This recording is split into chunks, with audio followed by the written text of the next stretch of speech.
Boy, what a show. Welcome to a Wednesday edition of the program with Caleb Calhoun. I'm Dave Hooker as we broadcast live from SEC Media Days in Nashville, Tennessee.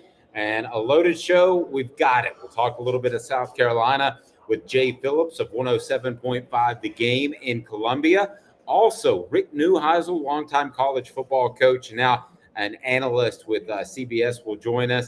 And we'll have DJ Shockley, former Georgia quarterback, who's a college football analyst as well. So we'll have a breakdown of Georgia. Benjamin Watson will join us, who is with ESPN, former Georgia tight end. And we'll visit with Jesse Simonton of On3, covered Tennessee at one point, now is a national college football writer. So you talk about loaded, we're loaded. Caleb, this is your first SEC Media Days. This might be my 25th. What do you think? I mean, it's busy, it's hectic, and they say that your first is your worst at SEC Media Days, but I got to say it's a lot of people's first because a lot of people, this guy included, are not as familiar with the lay of the land since they're at a new place in a new hotel. No, I need my Winfrey back in Hoover, Alabama, and but that's back in the day. We do know that it'll be at Dallas next year. So in Dallas, Texas, that should be pretty cool. I'm not surprised. I'd heard that from a source within the SEC office. So coming up the rest of the week, we will visit with some big names and some familiar names, such as Greg Sankey will join us. That should be awesome as we were able to uncover the fact that the NIL issue is a matter of years, if not months, if not years, I should say, as opposed to people thought this would get all put to bed in a couple of days or weeks last year. That's not going to be the case. So we'll bring that to you. And also we'll visit with Ron Slay before the end of the week. Ron Slay can talk hoops, but he can also talk some football as well. Oh, he's not going to run from me? He's not going to hide? I hope not. I don't think he'll run like Eli Drinkwitz did and refuse to answer any questions from the media this week. It's been bizarre. And then we'll have complete Tennessee coverage on Thursday. All the players will be on board. Look forward to visiting with Josh Heupel and hearing comments from all of those people. So with Caleb Calhoun, I'm Dave Hooker. Coverage of SEC Media Days in Nashville brought to you in part by Zen Sports, the new sportsbook in Tennessee, revolutionizing the way you earn sports betting rewards. That means no more deposit bonuses that turn into deposit nightmares. On Zen Sports, what you see is what you get with their cash rewards program. You get a lot of cash. For a welcome bonus, earn an unlimited 5% cash back on your betting volume for your first 15 days when you sign up with the code HOOKED, HOOKED. Support our advertisers. That's right. Unlimited 5% cash back with the promo code HOOKED, HOOKED. Keep betting and keep earning with up to 3% cash back on your betting volume every month. After that, refer friends to earn a percentage of their betting volume as cash rewards too. Zen Sports is bringing the cash back to Tennessee. So if you bet big on sports, you want to be betting on Zen Sports. Zen Sports betting just got better. And do me a favor, hit that like button. If you haven't subscribed yet, do that and turn the notifications on, especially now, because we will be dropping interviews and the meetings with the media of Tennessee's football players on a Thursday. Also, maybe a visit with Lane Kiffin. We shall see. But we get it rolling right now. We'll go to Jay Phillips, who covers South Carolina. He was surprised as anybody by the Columbia collapse last year. Here's Jay Phillips, who covers the Gamecocks on 107.5 The Game. We are joined by a very special guest. We'll talk some South Carolina. And I know we've got a lot of South Carolina fans because I hear them ripping me on our YouTube channel. It's Jay Phillips of 107.5 The Game. He's covered South Carolina for a couple of years. Like I've covered Tennessee for a couple of years. We always love visiting with him because the insight he gives us to the Gamecocks is like no other. Jay, we appreciate the time. It's a couple of decades now, which is kind of scary. This may or may not be my 25th SEC Media Days. Yeah, well, it's not my 25th Media Days. I think it's my 18th Media Days, but I have been doing it for a while. So, yeah, but we're ready to go. Good stuff. So, the South Carolina Gamecocks kind of threw a monkey wrench into things for the Vols. How stunning was that game? And then we'll get to how they finished against Clemson too. But that was supposed to be a walk in the park for the Vols, and they can talk about off-field issues all they want, but give South Carolina credit. They came to play. They did, and I think a lot of people, well, everybody, let's face it, everybody was surprised by that. If you weren't, then you're probably lying to yourself, or you've got other issues. That said, you mentioned that it was supposed to be a walk in the park for Tennessee. Did Tennessee believe that? I think that might have been some of it. That said, that was also at a point for South Carolina football, offensively at least, where Shane Beamer had been incrementally taking control of the offense, or at least wresting some control from Marcus Satterfield at the time. And what I mean by that, Dave, Marcus had a big playbook, big, thick, and I'm being figurative here, but he wanted every play to always be at his disposal. Mm-hmm. That's fine in theory, but in practice, literally and figuratively, you can't do that in college. You don't have the time, you don't have the talent. And Shane was recognizing, going back a few weeks to like the A&M game, Marshawn Lloyd, who's now transferred to Southern California, got 3 carries in the first half, and Shane was unhappy. And in the second half, I think in that A&M game, Marshawn got like 17 or 18 carries, and South Carolina won the game. The point I'm making here is Shane was like, Marcus, let's quit trying to do whatever. Put the ball rather in the hands of those who can get it done. Juice Wells and all, those guys, let's make the difference makers make a difference, And by the time they got to Tennessee, they had, I hate the term simplified the playbook. They had just taken off the crap. We've been using on our show an analogy like this, man. A Denny's menu. All right. At Denny's, you could get like salmon and a T-bone. All right. Who goes to Denny's for salmon and T-bone? Let's take that off the menu, Marcus. We're never going to go there. So let's quit practicing it. Let's quit having the chefs try to cook it or the cooks try to cook it. Let's just do pancakes and eggs and grits and hash browns, because that's what people want. And they did that with football. And by the time it came around to Tennessee, plus whatever else was happening that week, it manifested itself in a fantastic victory. And Carolina, I think, scored on virtually every possession. But nobody saw that coming. But that's what was happening at the time with Gamecock football. The head coach was saying, I don't like this. I know how to fix this, and I'm going to fix it. And Spencer had his confidence. Again, Marshawn ran well. Defense did enough. Of course, Hendon went down, and that certainly harmed Tennessee in that game. I'm not sure if that makes a difference. I have no way to know, but Carolina did what they did. So is it fair to say that before that game, Carolina fans were sour on Shane Beamer? No, not on Shane, on Marcus. Okay, gotcha. Not on Shane. Shane's fine. Okay. Well, let me ask you this, and he has some success. I guess we could debate whether or not there's a glass ceiling at South Carolina. But something I heard coming in today as we broadcast live from SEC Media Days in Nashville is that at some point, Oklahoma, if things don't work out there, might have interest in a Shane Beamer. I know there's no way to tell. I covered Lane Kiffin, for goodness sake. They're going to tell you they'll stay there forever. But what sense do you get about his long-term goal? It's funny that you bring up Lane Kiffin, because I personally believe that before they might look Oklahoma, and we're being very hypothetical here, before they look at Shane Beamer, they might look at Lane Kiffin or Josh Heupel. And I think both would make sense for Oklahoma in a modern sense. Heupel obviously makes sense, and I know he was fired from there, but those people are gone. But let's let Brent Venables at least get a chance.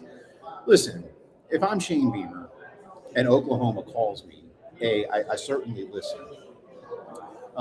And again, to be hypothetical, if South Carolina were to lose Shane Beamer to Oklahoma, it's because Shane Beamer is doing very well at South Carolina. And for as long as I've covered South Carolina, and I grew up in Columbia, I went to South Carolina. In my lifetime, South Carolina has never hired a football coach from a position of strength. In other words, they, because everybody's fired, sadly, one guy died. But you've never hired from a position. And even when Coach Morrison died, they were about to get popped with some NCAA stuff back in the late 80s. So that wouldn't have been a position of strength either way, because you probably would have had to get rid of him. So in this case, were that to unfold the way we hypothetically mentioned, I'm not saying that'd be good for South Carolina, but they would be in a position they've never really been in when it comes to, hey, next potential coach, look for you. Instead of, hey, next potential coach, we need you to fix all this. Because that's what they've had to do through the years. And in the case of Lou Holtz and Steve Spurrier, two giants of the game, they were available. You didn't go hire them from another school, you know? That's a good point. Lou was on TV, and I'm not really joking. Steve was playing too much golf for his own liking. Seriously. I mean, he was like, I want to coach, you know? And South Carolina was fortunate enough to be able to put the package together to get him. And we saw what Steve did, especially. So that said, I also know this. Shane Beamer really did want the South Carolina job. He didn't just want a head coaching job. Now, he might have wanted there might be some other jobs that were attractive to Shane Beamer. But Shane coached with Steve for 5 years. 2 of Shane's 3 children and Emily that were born in Columbia. They love Columbia. They really enjoyed raising their young family in Columbia for a few years. Then he had the opportunity to work for his father again. Who knows if he leaves? I don't know. Maybe he doesn't. But they really love Columbia. They live right near campus. The kids are happy in school. The things are going well. He's got community support, and he's part of the community. The last head coach was not. Will Muschamp, I've said before, Dave, and I probably told you this. Will Muschamp, and I mean this kind of jokingly, but serious in a little bit. Will Muschamp's answer to getting better at football is to watch a lot of film. And if that doesn't work, then you go watch more film. I knew you were going to say that. And Shane, on the other hand, I'm serious. You know, that's how Will's wired. That's fine. And listen, Will won the damn lottery, so you know he's doing fine. But he won't be a head coach again at this level, in my opinion. But Shane lets his assistants do their job, and Shane is out selling the program. He's selling recruits. He's selling donors. He's selling boosters. He's selling fans. He goes above and beyond. When it comes to media availability, he wants to sell South Carolina football. You know who you're talking about, not to interrupt your flow there. You're talking about Philip Fulmer. And he did all right. Yeah. I mean, until he didn't, but some other things may have factored into that. But Coach Fulmer, look, I remember I was in college the day South Carolina beat Tennessee in the first year of SEC play, 1992. Mm-hmm. And basically Coach Majors was let go not long after that. And Coach Fulmer did his thing, and Philip went out and got his players, and he won a title, and he won some conference titles. But that's what you do. And Philip Fulmer let David Cutcliffe do his job. Shane Beamer was letting Marcus Satterfield do his job. Now he's got Dowell Loggins coming in to do his job, but Marcus, how do I say it nicely? Marcus just wasn't cut out for that. Marcus is the guy, I think, who can draw up plays, but Marcus is not the guy who can teach. He's not a teacher. Dowell is a teacher. Coach Cutcliffe, as you well know, is a teacher. People like that, you let them go do their job. John Chavis, a teacher. Philip Fulmer had great assistants. Shane Beamer's got some really good assistants. That's what you got to let them do their job. Yeah. And I think that Philip started to struggle when he didn't have David Cutcliffe. Yeah. And I think that was a big part of it. Make a case that Spencer Rattler is the best quarterback in the SEC this year. Can you do that? Well, I don't know if I can. I don't know. He might end up being when we're having this conversation in 5 months. Yeah, he might. I think it's an interesting year. You know, it's one of those ebb and flow type situations right now. The Southeastern Conference lost a few good quarterbacks last year. I can make the case that he is experienced. I can make the case that he is talented. I can make the case that he is comfortable. And it's funny. I was talking to somebody recently enough that Spencer and Dowell have kind of gotten together, like, you know, the movie Step Brothers. Like it's like Spencer and Dowell. It's not that they fought at the beginning, but now they get along great, you know. And that's what Spencer needed. He needed somebody that could believe in and harness what he does. Dowell Loggins has coached quarterbacks in the NFL for 15 years, and he was on staff at Arkansas for a couple of years because he wanted to learn how to recruit. And he had known Shane from some previous stops. So there's a comfort level in terms of what Spencer is going to be asked to do relative to what it was like in the first half of last year when he looked out of sorts. And again, in my opinion, Dave, is because the playbook was so big and they were just asking them to do too much for a college program. Marcus came out of the NFL with Matt Rule for a little bit. You can do that in the NFL, and you can work all day, 24/7, if you will, on football. The NCAA doesn't let you do that. You can't do that in college football. You know? So I can't tell you he's going to be the best quarterback in the SEC because Carolina has got to find a way to run the ball. Yep. And obviously, you always have to block.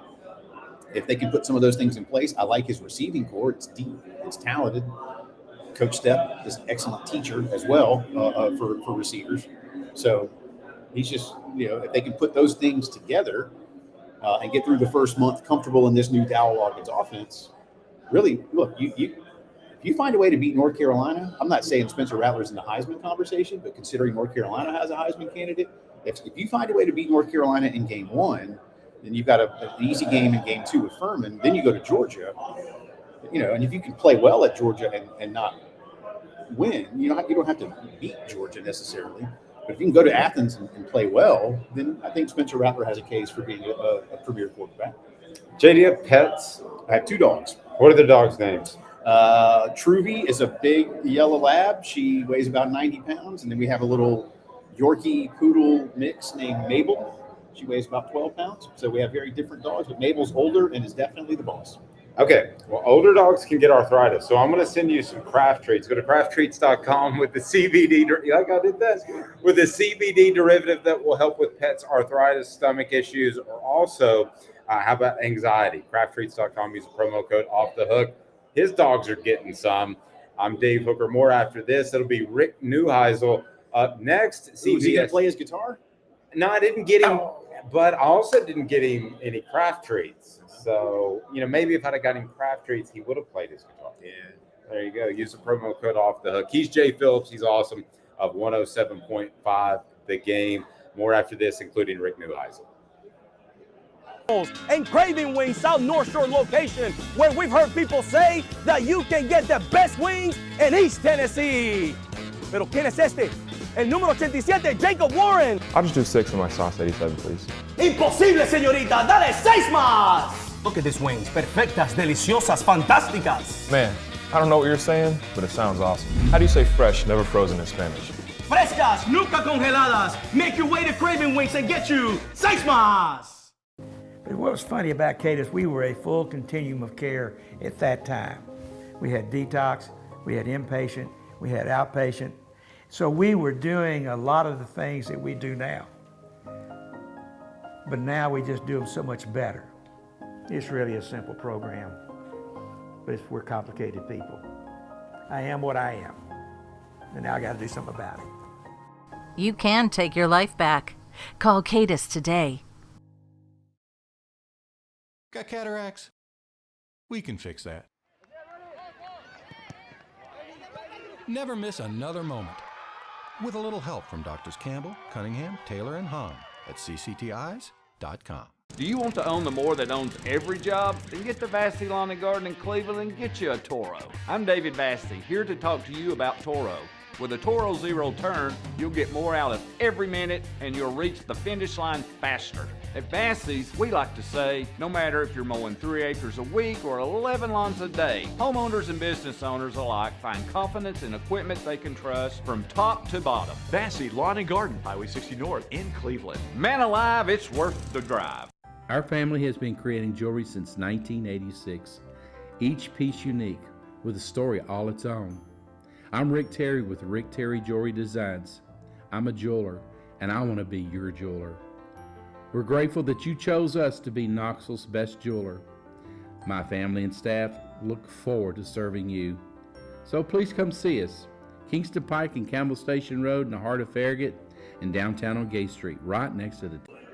Welcome back live from SEC Media Days. It is Nashville. That's right. We're in Nashville and joined by a very special guest, Rick Neuheisel, longtime. I'm not sure how special, but I'm here. No, I've never been crowded into a booth like this with the great announcer that I'm sitting next to. I don't know about great, maybe slightly below average, but Rick, you were absolutely known as one of the better offensive coaches when you were involved in college football. And I'm just curious, as a whole, when you see the TCUs and, of course, the Tennessees, which I cover nowadays, did you ever think that offense could change that drastically and the time that you're around watching football? You know, my old coach, Homer Smith, would say, field's 53 1/3 yards wide. It's 120 yards long.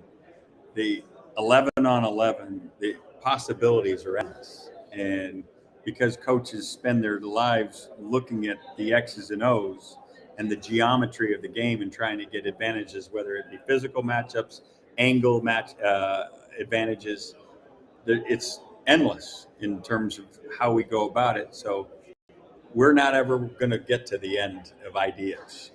Now, pendulum will swing back and forth as to who has the advantage, the defense or the offense. We've seen trends where the defense takes over. Remember 46 defense, Buddy Ryan's, right?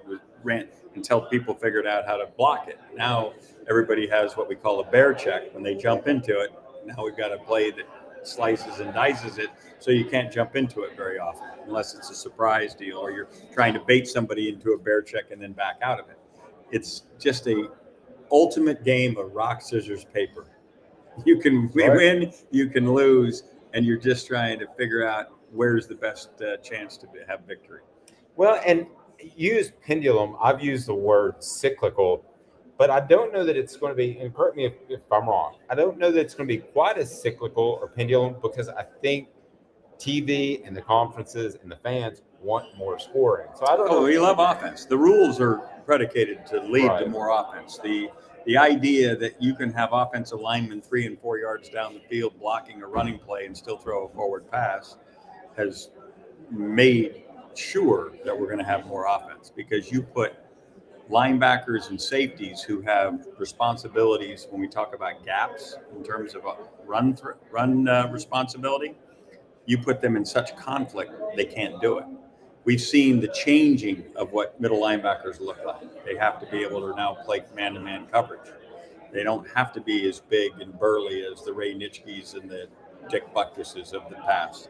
We've seen safeties shrink down to corner size because they have to have cover ability, which means they have to be able to tackle in space one-on-one. And in that deal, we're not nearly as much a downhill defensive football team, more catch. And when you're only still, we haven't changed how many yards it takes to get a first down. So we're going to give up more first downs. We're going to give up more points, but we're going to try to keep that under wraps so that our offense, which is also taking advantage of the offensive rules, can outscore you. Tennessee is taking advantage of that with a guy named Josh Heupel. Right. And you said something that I thought was incredibly strong last year. I think it was at the Knoxville Quarterback Club, that if Tennessee had another chance at Georgia, they either could or would, correct me if I've misspoken, but could or would beat Georgia if they had another go-round. I think as Josh Heupel looked at that film and Hendon Hooker looked at that film, now later Hendon Hooker would get hurt, so he wasn't going to be available should that rematch have occurred. But they would have both said, we know how to attack this defense. Certainly Kirby would have made some adjustments as well, and there would have been some defensive changes. But I thought, based on what the film showed, that the Georgia crowd was as much responsible for that victory as was the great effort of the Georgia football team, because Tennessee could not get to the plays that were offered based on the look. And it wasn't because of disguise, it was because of the inability to communicate. You know, Hendon Hooker said something that was very interesting to me just this week at SEC Media Days, because he had been criticized some, and Joe Milton has too, for some overthrows, some errant passes. And he said it's not an accuracy issue, it's more being on the same page of the receiver. Sure. Is that more fixable, or is it more difficult to fix with a guy who just has innate inaccuracy It issues? depends on, and I'd have to have been in the meeting rooms as they installed those particular plays, but it depends on if the route that is run by the receiver is predicated on a defensive look or predicated on a play call. If normally when you and I think of play calls, we think, okay, the receiver is going to go down 10 and go break to the outside. Well, that might be if it gets single high safety. If he gets a different look, then that route might change to a different kind of reaction. And how those two players see the field is determined about which way he's going, right? And if I'm thinking that he's stopping and he's thinking he's going, and all of a sudden I have to regain my footing so as I can launch a ball that I wasn't anticipating throwing, I might not launch it in the more accurate way that I would have if it would have been my first choice.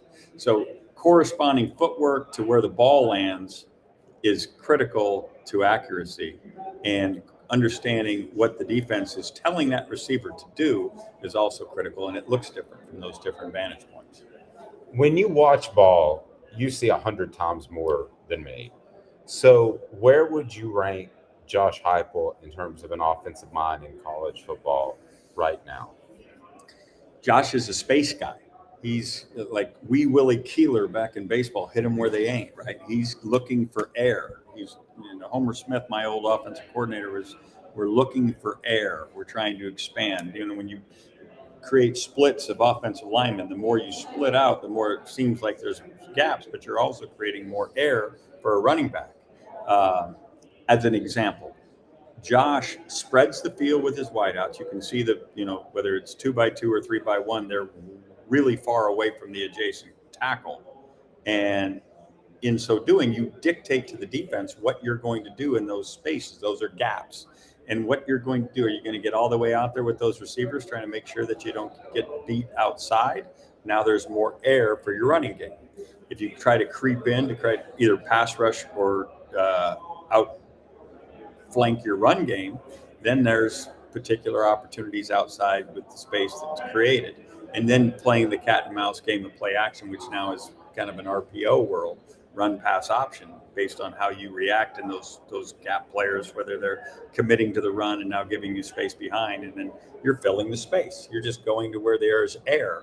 And he has done that, whether he did it with Drew Lock when he was at Missouri as the coordinator, whether he did it with Dylan Gabriel at UCF, and now doing it with Hendon Hooker and now Joe Milton. They're understanding where the space is and fill the space, and let's play catch. Let's go back to Georgia. Without seeing Joe Milton this season, but you have seen him before, what do you think of Tennessee's chances of most likely upsetting? I'm sure Georgia will be favored, upsetting Georgia. Well, they have the film of last year where there were opportunities. So they're going to have a home crowd, which means that there will be no excuse not to be able to communicate, because I thought Georgia's home crowd was very influential last year. That doesn't mean that they're the same team. We'll have to see how they play. There's a number of really important pieces of Tennessee that have off to the next level, as is the case of Georgia. I would guess right now that Georgia's ahead in depth. But Georgia is going to play with a new quarterback. Joe Milton's relatively new, although that Orange Bowl experience is going to pay huge dividends in his confidence level. I look at that as the game that Georgia is the question mark game. I think Georgia is going to line up 11 of 12 times feeling like they're clearly the best team, and they're going to have to help the other team beat them, by complacency or what have you. Tennessee at Tennessee, as Alabama found out last year, is going to be a different deal. That's the game that Georgia is going to have to play at their level best to keep what I anticipate being an undefeated season going. Since you coached, what's the most significant change? Because there's been a lot in college football as a whole. What's the best thing that's changed? Well, as an offensive coach, the RPO is a revelation, right? That's a beautiful thing. Defensive coaches got to be pulling their hair out, but if you've got a running quarterback and the ability to RPO, you should stay on the field more often than not. As a lover of the game, I certainly love that players can transfer and go places where they can participate. I don't like the idea of poaching. I've always been an advocate for, hey, look, if this young man can't play on my team but can play on your team, I want him to come to your team. I want him to come to your team and play, and I'll have a scholarship. You'll have a great player, and I'll have a scholarship to give to somebody else that can help me someplace else on my team. That's a win-win. Win-win deals, no one should sit. But when you're coming and calling a player vicariously, somebody else, third party's making that call, and my guy now is going to your place because there's a better deal, an NIL deal or what have you, and he wants to go there as opposed to the place where he committed. And that's not win-win. That's a win-loss. That, to me, should go back to the old way, which now says he has to sit a year. That's not to punish the player. It's to keep the other coach from trying to get him because he can't have him right away. I like it. You see what I'm saying? If I vote no, and even though the other coach wants him and is willing to compensate him, to me, that kid can still go, but he has to sit. He's not losing anything. He's just losing the immediacy of the deal. But the coach who wants him has to wait for him. That will settle all this down, and that's where we should be in the transfer portal. I want to say one last thing. I think that I interviewed you, and you probably don't remember it because it's been a long time ago. And I used the term, if you had a bet such and such. And you were involved in this goofy where you did nothing wrong, and you're in this basketball tournament. Bet, yeah, it's a bad word. Yeah, I can't. word. I don't even swim in pools anymore. But, and it's just so funny how much things have changed because gambling's so prevalent. And for those that don't know, you were just part of an NCAA basketball pool. I had this big hubbub. Was driving home one March afternoon right before the NCAA tournament was to begin, and a buddy called me, and I went over to a brokerage firm and sat there with about 25 guys from the country club that were all golf friends, and they were all bidding on a Calcutta for the March Madness.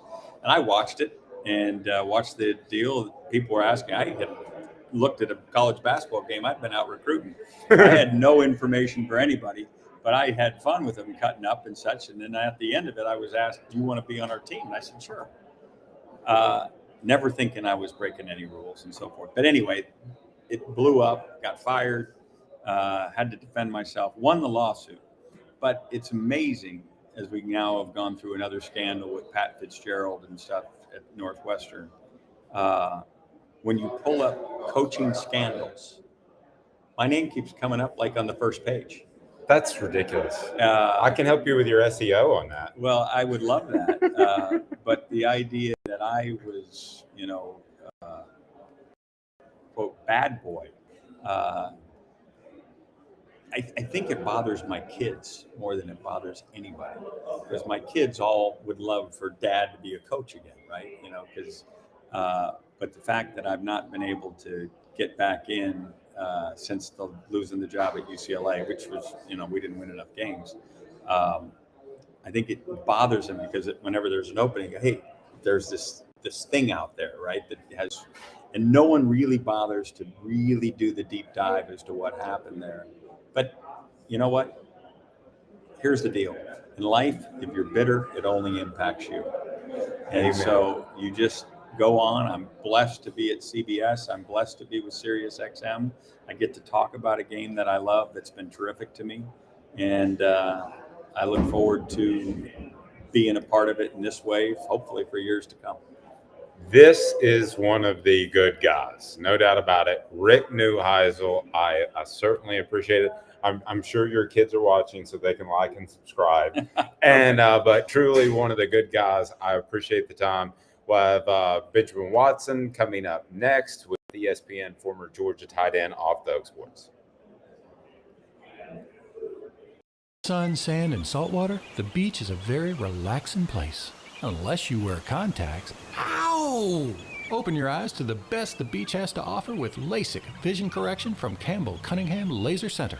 Ah. Hi, Mike Davis here with City Heating and Air, reminding you to always dare to compare. Our team provides quality local heating and air service, installation, and maintenance across East Tennessee. We use only the best equipment like American Standard heating and air conditioning for your residential, new construction, or commercial needs. Honesty, dependability, and customer satisfaction have been the cornerstones of our business since 1961. City Heat and Air. Dare to compare.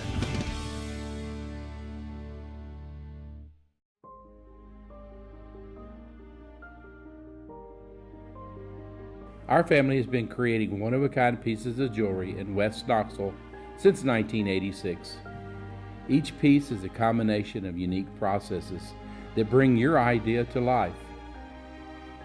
Every day in our shop, a truly special item with a story all its own is being manufactured in our facility, bringing the history and family sentiment into a whole new generation of life.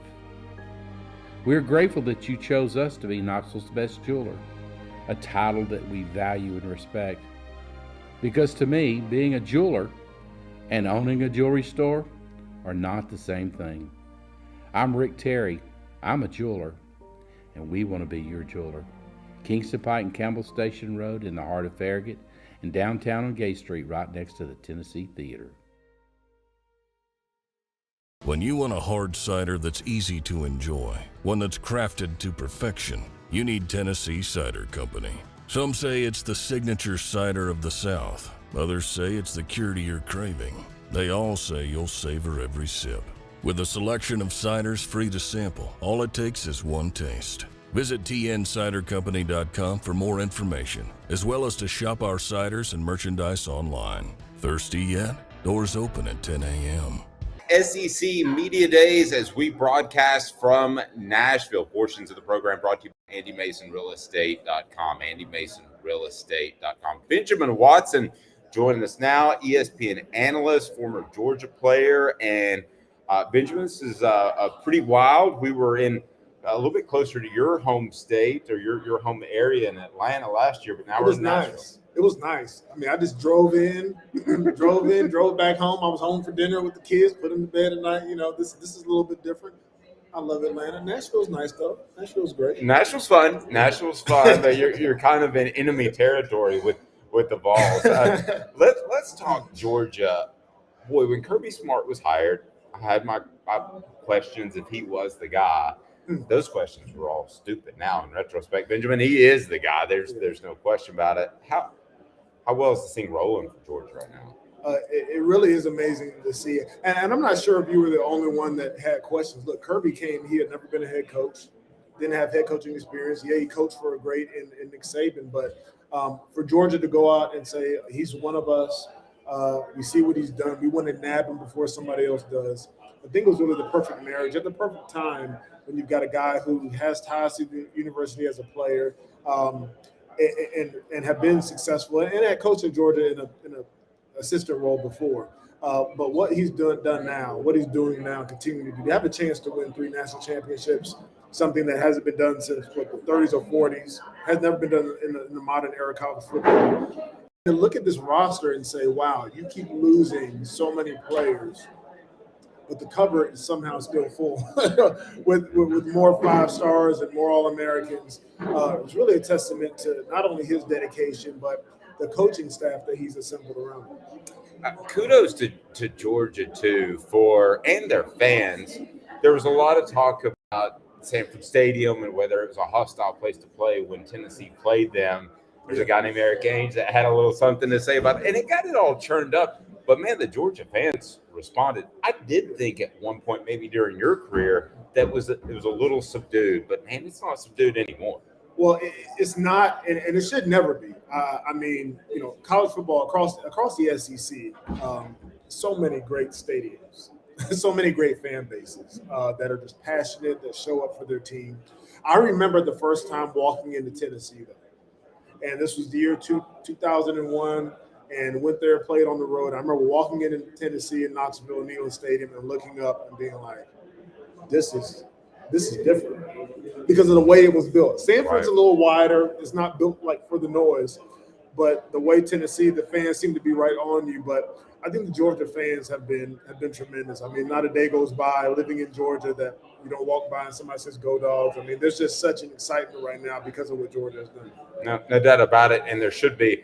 I've said this before, and I mean it. If I had an opportunity to write a book on almost anybody, it might be Stetson Bennett because of what all he book, movie, flip book, comic book. I mean, documentary, everything.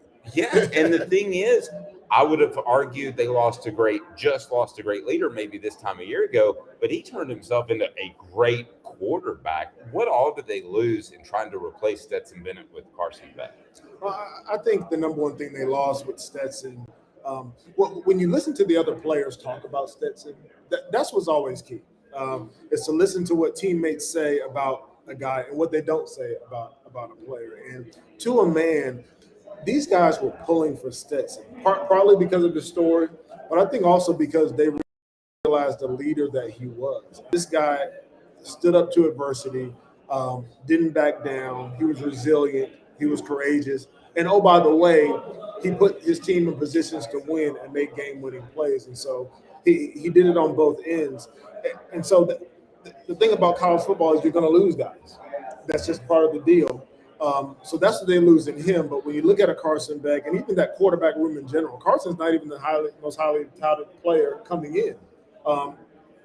Again, the cupboard's not full, not bare.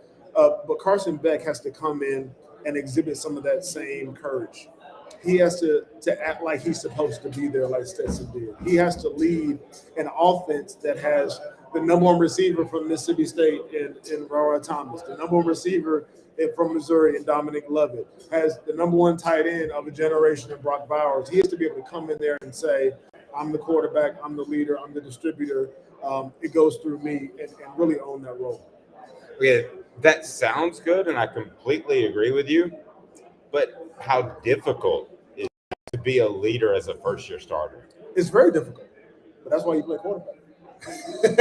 And the great quarterbacks I played with throughout my career, even when they were young, there was something about them that differentiated themselves from others. And it's the nature of the position. I mean, even when you look at Tennessee and what Hendon Hooker did last year, being a transfer and coming in and playing and all those sorts of things, he exhibited that type of leadership. And so that's what you got to do at quarterback. And it's difficult for sure, but I think that with the veteran presence that they have around him, with that offensive line, they will rally around him and they're going to play with the level of excellence that we've seen them play with for the last several years. Georgia's going to come under the spotlight because they've had success. There have been off-field issues with the traffic issues, the speeding, and some tragic car crashes. How big of a concern is that for you, and should it be for Georgia fans? Well, it's a concern on a human level. You know, anytime there's a loss of life, Amen. That's a concern. That's sad. It's tragic. It shouldn't happen. We hate to see that happen. Anytime there are college students or individuals in general who are speeding or get pulled over or have run-ins with the law, no matter if they play football or not, that's a concern on a human level, a community level in general. That's a problem. As far as how it translates into football, it's not a net positive. The question is, how much of a detriment is it going to be? And again, it's about listening to what the players say. This team, from guys I've heard in media and interviews, seems to have come together in spite of these tragic events. Seems to have come together in spring practice, now going into summer practice. It seems that they haven't been phased in a way that would be detrimental and would splinter them. It seems like they've come together. That's positive. I'm interested to see today what Coach Smart says about it, if he addresses it at all, because it is something that has obviously been on the front page of newspapers. No, it certainly has. I'm interested that you would talk about how it brings the team together. Again, I don't want to downplay the human tragedy that's there. Oh, no, yeah. But it seems like Kirby Smart, one of his best attributes is finding that rallying cry, even though Georgia's usually favored. Seems like he positions them as the team that's been picked on. Well, I think I would presume that he may have learned that from one of the best, who also learned from one of the best, Nick Saban, and also a guy I played for, Coach Bill Belichick. Mm-hmm. We were always favored in New England, but somehow we thought we were the underdog. And what Coach Belichick did was he was able to not just manufacture some sort of chip on our shoulder, but to say that nothing's promised because you walk out with a G on your helmet. So nothing was promised because you walked out with the flying Elvis on our helmet. It always came down to third down conversions. You know, it came down to red zone defense. It came down to 2-minute drill. came down to the turnover ratio. Those things don't change whether you're favored or not. I think what Kirby has done a good job of is reminding his players of that and coaching staff every single day in practice so that they play with a sense of urgency. Last thing I got for you. I didn't think Nick Saban could keep up the pace in recruiting and coaching that he's been able to do long term. I thought he was going to be a classic burnout coach. I was wrong. Yeah. I look at Kirby Smart, I think the same thing. Am I right or am I wrong, or If he has any of the DNA of Saban after being under him, he got a long lifespan. I don't know how he does it. Like this guy, he's on a helicopter going here, he's going back here. 7 years of top 3 recruiting classes. This year, they've got the number 2 recruiting class, second to Alabama. But recruiting is the lifeblood of college football. I didn't realize that. Really, the last 3 years is when I've realized in doing analyst work that how important recruiting actually is. Because that's when the guys leave, you're able to replace them. So I don't know how he does it. He must have a heck of a deal with Starbucks coffee. I have no idea. But keep on, Coach. Keep up the great work. Benjamin Watson, ESPN, SEC Network. You can see him, brought to you by AndyMasonRealEstate.com. Best service and best prices in the biz, AndyMasonRealEstate.com. That was Benjamin Watson. We're going to get to DJ Shockley here momentarily as we give you a preview of Georgia and what the Vols should expect this year. DJ Shockley, of course, a former Georgia quarterback, now a college football analyst. It's brought to you by City Heating and Air Conditioning, cityheatandair.com. Integrity matters. Over 50 years there. And you visited with DJ Shockley, a guy that should have some insight into football nowadays. Your thoughts before we get into that interview, Caleb? Yeah, it was interesting to me because Shockley has a very similar situation to Milton in that he was going to be a one-year starter following a beloved quarterback. In his case, it was David Green back at Georgia back in the day. Now, David Green did not have Hendon Hooker's raw physical abilities not even close. But he could give some pointers on that. And he also has a tie to Hendon Hooker in that Shockley also got hurt in 2005. Georgia lost 2 regular season games because Shockley got hurt. If he doesn't get hurt, I think they're undefeated and complaining about not being in the national title game. So he had some interesting things to say about that. Here we go. Here's DJ Shockley with Caleb Calhoun on Off the Hook Sports. Calhoun here with Off the Hook Sports, joined by former Georgia Bulldogs quarterback, 2005 SEC champion DJ Shockley, now Fox 5 Atlanta sports anchor and Georgia radio sideline reporter. DJ, how you doing? Good, man. Appreciate you having me. Thanks for being here. So we cover a lot of Tennessee Vols news, and you were in a very similar situation to Joe Milton because you had to take over for David Green after sitting behind him for 3 years, and all you did was win an SEC title. So what advice would you have for Joe? You know what? I think Joe's been in a good spot because he's played a lot of ball already. Obviously, he's a guy who's mature. He's been around. He's played, tons of football. And I think he's a smart, big kid, can throw it, can sling it. But he also, like you mentioned, he played behind a guy who played a lot of football, too, who did pretty well last year, Hendon Hooker. So you think about Joe coming into this season, and now everything is his. You don't have to worry about anybody else. You don't have to worry about nobody taking his job. He is a guy that's been there and done it. I just say be him. You don't need to do anything extra. It's a reason why you're going to be the guy this year. I had to take that same mantra as, hey, take it one play at a time, one game at a time, but also realize this is your moment. And I think he'll be just fine. I've seen him play. He's a really good player. He's going to be fun to watch. Yeah, so what are some things that he could do? The biggest concern was his accuracy. He could throw it out of a building, as we've seen. Yeah. How do quarterbacks like him, how do they, measure their accuracy? Is it more about timing or is it more about actually putting the ball in the right spot? It's a lot about timing, too, because you got to get that time on task with receivers. And it's all about trust, too, because you got to understand when a guy's coming out of his break, you got to understand he's going to come out of that break on time, and you got to trust to throw it. And the other part about it is it's upstairs mentally knowing exactly where you want to go with the football, knowing what a defense is going to do, and trusting what your eyes see. And then the last part, I think, it comes from below. A lot of people forget that your feet are attached to your upper body. Your feet are attached to accuracy when it comes to a quarterback. Now, take Patrick Mahomes, take Stafford, some of those guys out who can throw it from all these different angles. But the most accurate guys are the ones who have a good base about them, and they step to the target. They know exactly where to go to football. But I think the number one thing has to be the trust with the guys you're throwing to, because if you don't trust it, you're going to be late. Or if you don't trust it, you're going to wait a little bit. Or you're going to just be, trying to give them a chance. I think you have to trust the guys that you're throwing to and that ultimately will give you that timing and accuracy you need. What type of pressure do you think Tennessee could apply to Georgia this year? Because last year, it wasn't even a game. It was 27-13, but it was really like 45-0 if Georgia wanted it to be. Yeah. Do you think that Tennessee could make it a lot closer this year, being in Knoxville? I think that plays a huge part in it. I mean, obviously, the home field advantage last year for Georgia was huge. I mean, that environment was unreal. And obviously, Tennessee plays in front of 100+. But when you're on the road and everybody's against you and things may not go your way, it's hard to depend on your crowd to get you going. And in that instance, it was tough on Tennessee. I think when you go into Knoxville, that makes it already tougher. It's a loud environment. They're going to be playing Rocky Top 1,000 times. You know that. And they have something to feed off of. So I think absolutely that home field advantage plays a bigger role when you're playing at home. Tennessee is talented. What they do on offense, Heupel's got them going. I mean, the speed, the tempo, all that kind of stuff, it gives a lot of teams issues.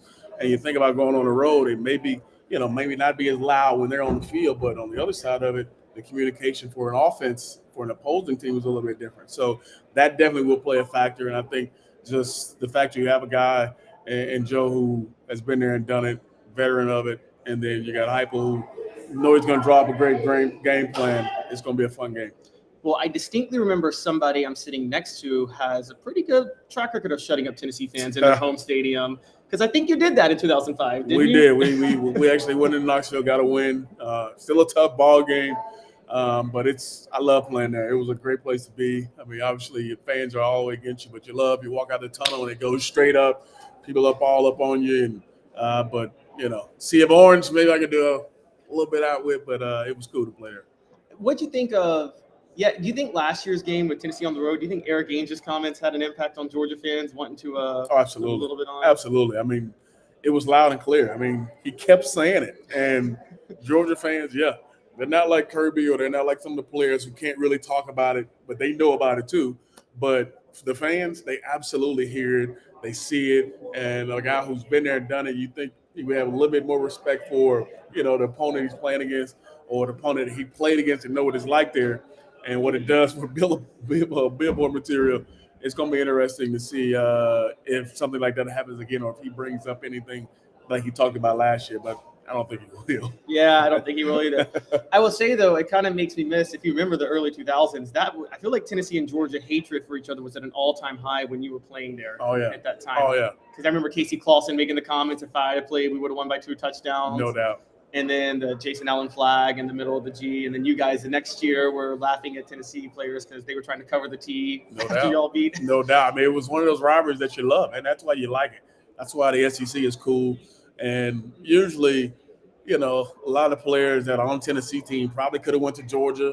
Georgia guys probably could have went to Tennessee. I mean, you go to all these different camps together. You kind of grow up together because, you're kind of close. So there's definitely a big rivalry between Georgia and Tennessee that will always be there. And for years, it always went back and forth, even to the Jamal Lewis days. So it's one of those times where, you love playing in that game. Yes, Jamal Lewis, Kosi Coleman, Deion Grant. We called them the Georgia 3 at Knoxville because that was the heights for Tennessee to no get doubt. No doubt. So what do you think going forward with the SEC? It's going to be 16 teams. I think Tennessee-Georgia is a rivalry that's on the chopping block, unfortunately. Yeah.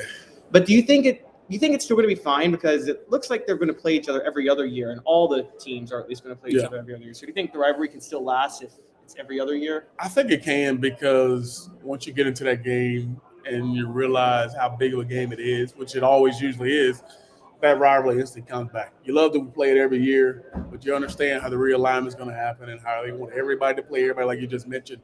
So you understand that part of it. But I don't think that's one that can ever go away, because you remember the past so vividly that it's hard to just like, okay, we didn't play them this year or last year, but we're not going to really be into. No, you're going to be into it. When you see that big T, you see the orange, they see the G, it's an instant rivalry, regardless of how long it's been you played them.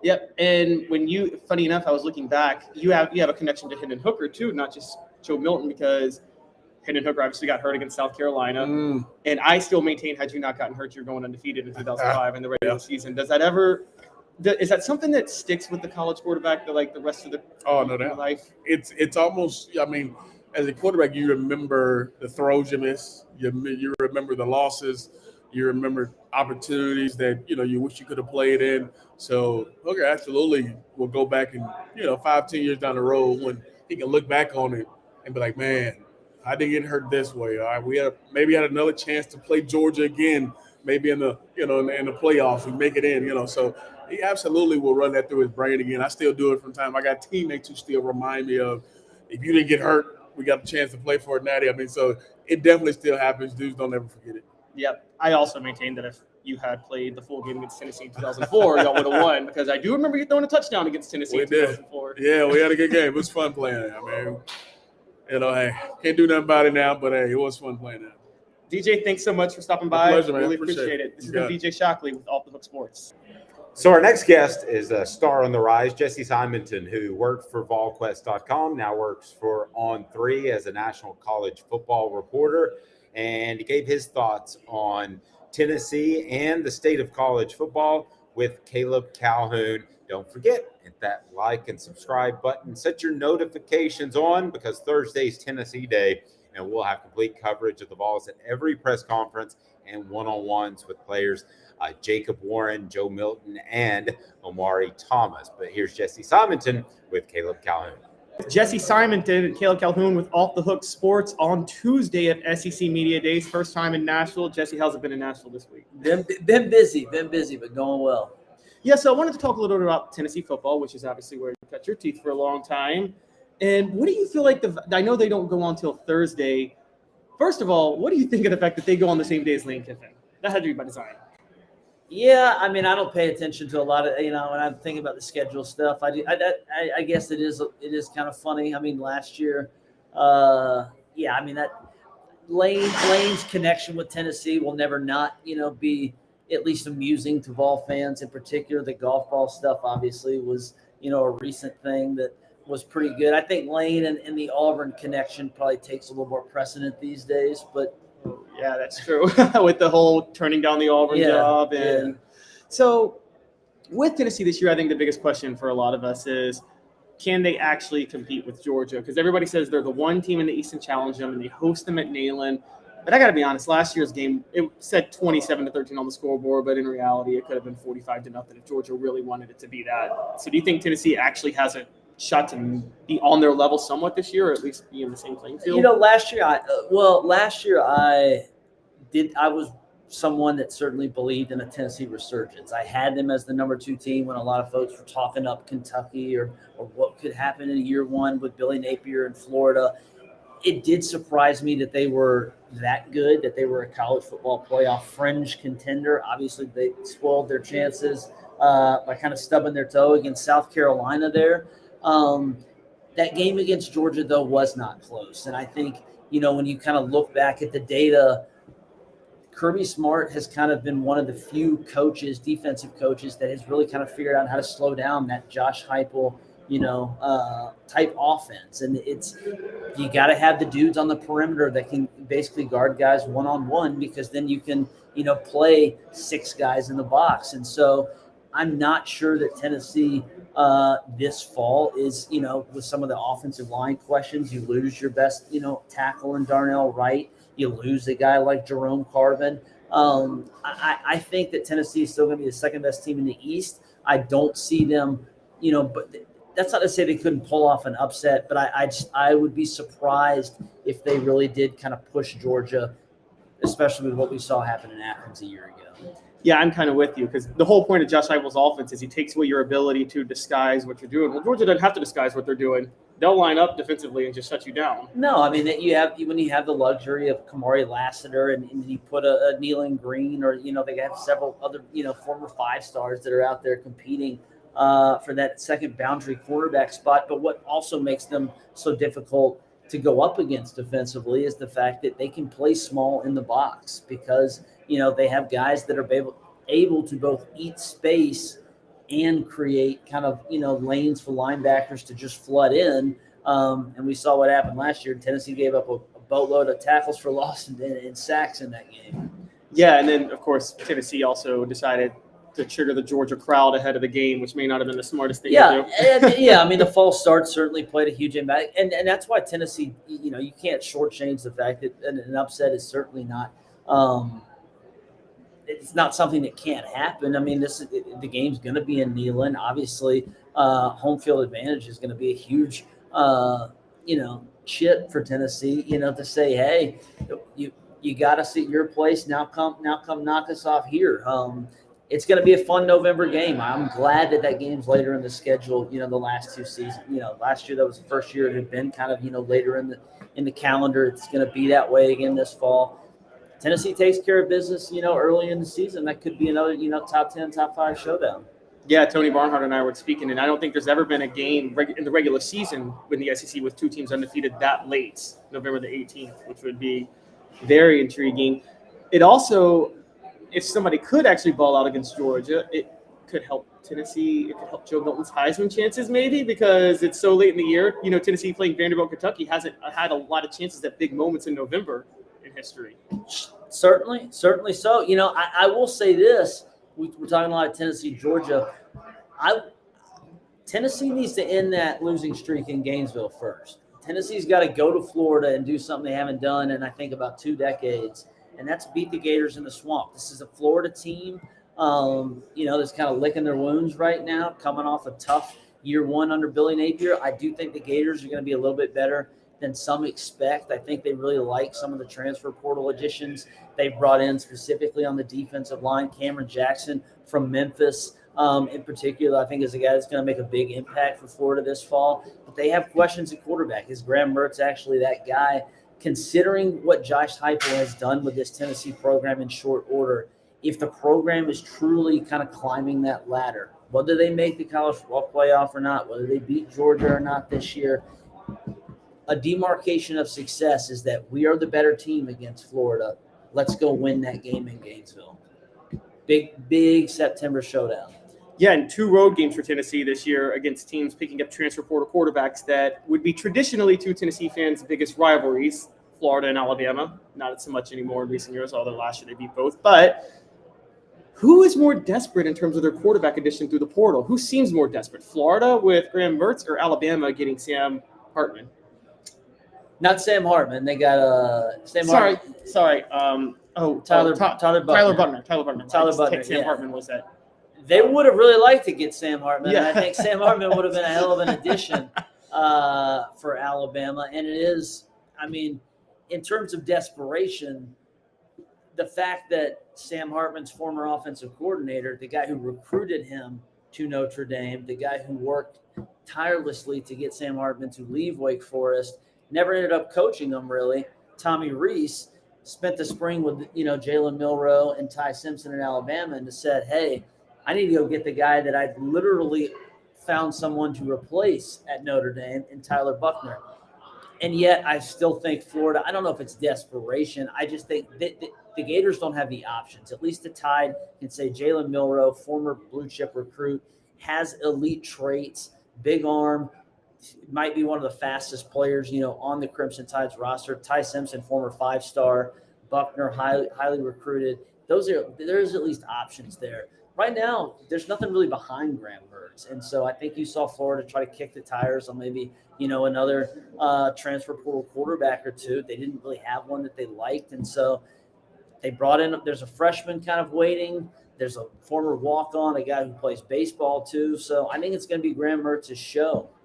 Yeah, and Ty Simpson, I know he's a redshirt freshman, but he was still a freshman technically, so it was just spring, so he could turn it around when August hits too and be what they thought he would be. Yeah, and I think the bigger question for Tennessee is for Alabama, is probably, the first couple weeks in the fall camp, identifying which 2 options give you the best chance, and then really giving the lion's share of reps to those guys, because you can't split reps between 3 quarterbacks, for several weeks of training camp and have your team ready, especially when, Alabama has week 2 against Texas.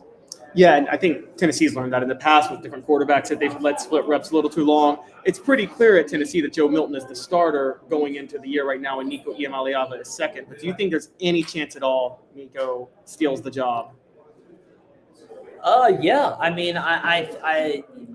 you can't rule it out, and that's because we've seen Joe Milton lose the job before. If history is the best indicator, you would say he got hurt and that he didn't lose it, but well, he got hurt. He got he got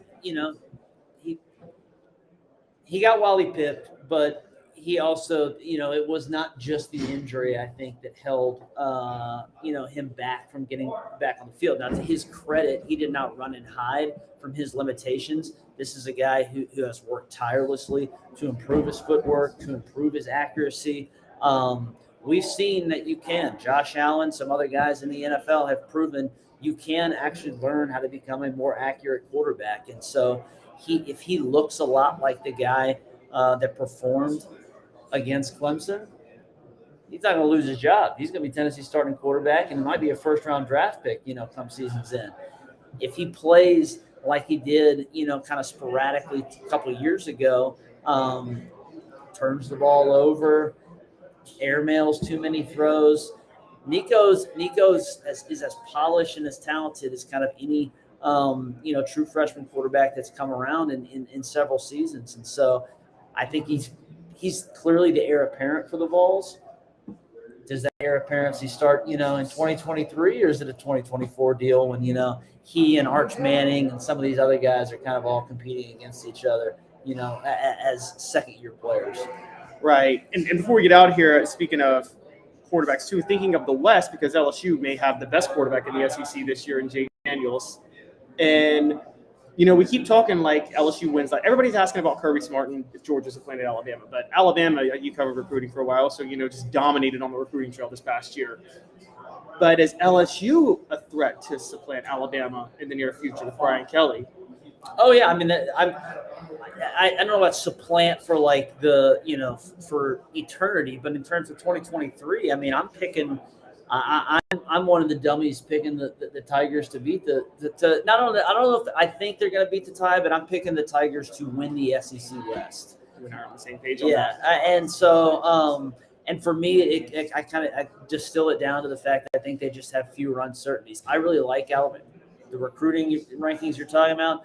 I really like Alabama's wide receiver upside. I think the offensive line is going to be better. Those are two units right away where LSU, I know they're going to be good. Malik Neighbors is the best receiver in the SEC. If it's not him, it's Antoine Wells. Kalen Lacey's good. Thomas is good.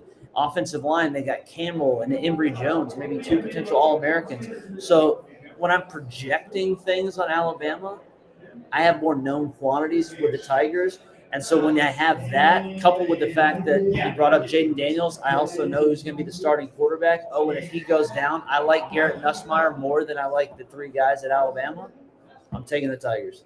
And to all of our viewers who called me LSU homer, you just heard from somebody else. We're both calling for LSU to win the West this year. So it's not me being crazy. Jesse, thanks a lot. We really appreciate you doing this. Absolutely, man. This has been no problem. This has been Jesse Simonton of On 3 for Off the Hook Sports. This is Caleb Calhoun. Day 3 SEC Media Days, Thursday. Set those notifications on because it's the Vols. For Caleb Calhoun, I'm Dave Hooker. This has been a presentation